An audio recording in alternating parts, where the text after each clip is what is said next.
sagesse pour aujourd'hui. Santé pour ton corps. Ce sera la santé pour ton corps et un rafraîchissement pour tes os. Proverbe 3, verset 8.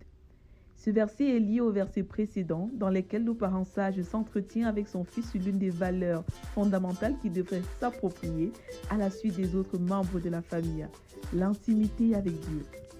Dans ce verset, le parent sage met la blouse d'un professeur de médecine et révèle à son fils l'un des impacts immédiats d'une telle valeur sur sa vie, la santé du corps.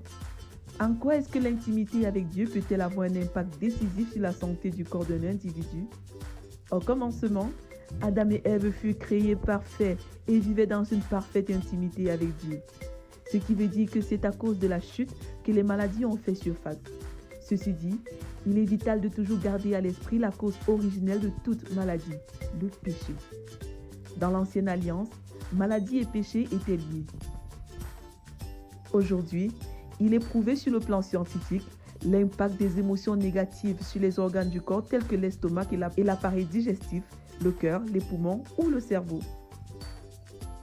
Quelle que soit la qualité et la richesse d'une alimentation équilibrée, d'un sport soutenu et d'un sommeil suffisant, la honte, la culpabilité, la peur, le stress ou le manque de pardon sont suffisants pour gripper ou asphyxier les cellules de l'organisme, fragilisant ainsi tout le système immunitaire.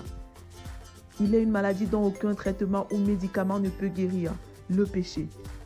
Une véritable vie d'intimité avec Dieu procure non seulement le pardon et la joie, mais aussi la maîtrise de soi, qui nous donne la capacité de nous abstenir des substances ou de toute autre chose auxquelles nous sommes allergiques ou qui nous rendent dépendants et rendent ainsi notre corps malade.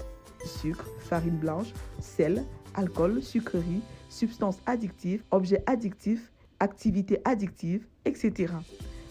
Nous pourrons ainsi nous adonner sur mesure à ce qui est vraiment utile pour la santé de notre corps, l'eau, le sommeil, fruits et légumes, sport, etc.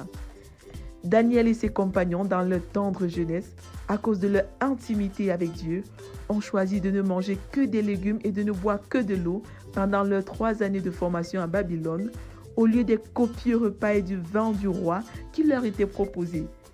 Cela a eu un impact visible sur leur santé, dans leur bien-être corporel et dans leur vie spirituelle. Daniel 1, verset 8 à 16.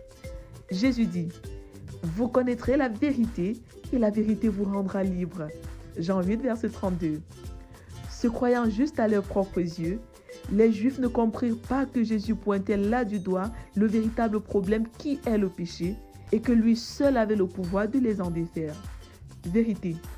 Jésus-Christ et rien d'autre est le seul remède qui guérit durablement et définitivement de la maladie du péché. Application. Croire que sans Jésus, je suis mort bien que vivant et agissant. Croire que Jésus est mort pour tous mes péchés. Croire que Jésus est ressuscité pour ma justification. Aller demander pardon à mon prochain et pardonner mon prochain. Consommer, digérer et pratiquer ce qui est sain et utile pour mon esprit, mon âme et mon corps.